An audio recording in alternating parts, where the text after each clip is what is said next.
There are 10 million retired people in Britain.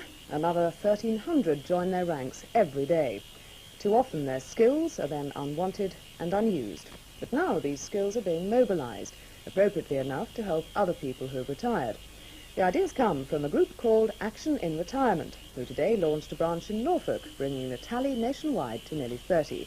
The founder of this pioneering self-help scheme is Gordon Forrester.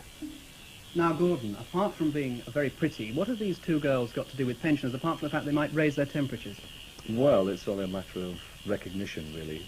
Before, when the girls who are secretaries in the head office came along to a launch, which we have every couple of weeks, they were unrecognisable, so we decided to put them into something that actually got the name over and somebody knew who to go and speak to about our organisation. Okay, well, it certainly does that. Tell us briefly how the scheme actually works. Well, Action in Retirement itself is a membership organisation for retired people of, or immaterial of their age. As long as they're retired, they can't work. Many people are being retired at 45, 49 and so on. In fact, redundancy sometimes is just a euphemism for early retirement. We gather together all the retired skilled tradesmen who were taught to do the job properly many years ago, to use those skills to benefit other retired people in the organisation at half the normal commercial rates. Okay, so presumably you don't have to have a skill to join in some way. You don't have to be a sort of a plumber to join your scheme. Oh, certainly not. The majority of our members are actually recipients. They use the services. The minority are actually the workers. But it works very well. No, you don't have to knit 10 sweaters to get your bathroom sink fixed. Well, first of all, I mean, what we ought to clear up is, are you a commercial organisation? Is Action in Retirement a profit-making body? Most certainly, yes. In fact, we found out through the research before the company was started 18 months ago that it wouldn't work on a charity or voluntary basis.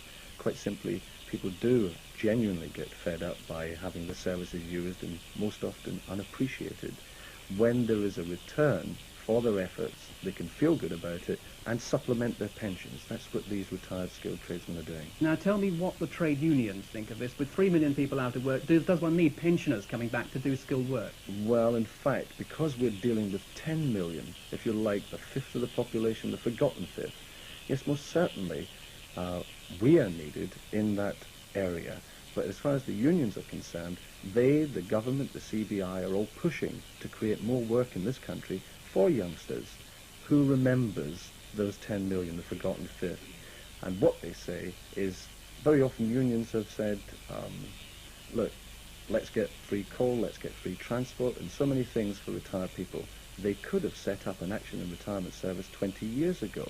They had the manpower and the money and so on. Okay, in a sentence, are there any more branches opening in the next few weeks? Certainly, yes. We've got Ipswich, we've got Colchester, there's already one in Chelmsford, which is in your area, covering right down to Southend. Okay, Gordon. Well, we wish you luck in Norfolk. Thank you very much for coming in. Thank you very much.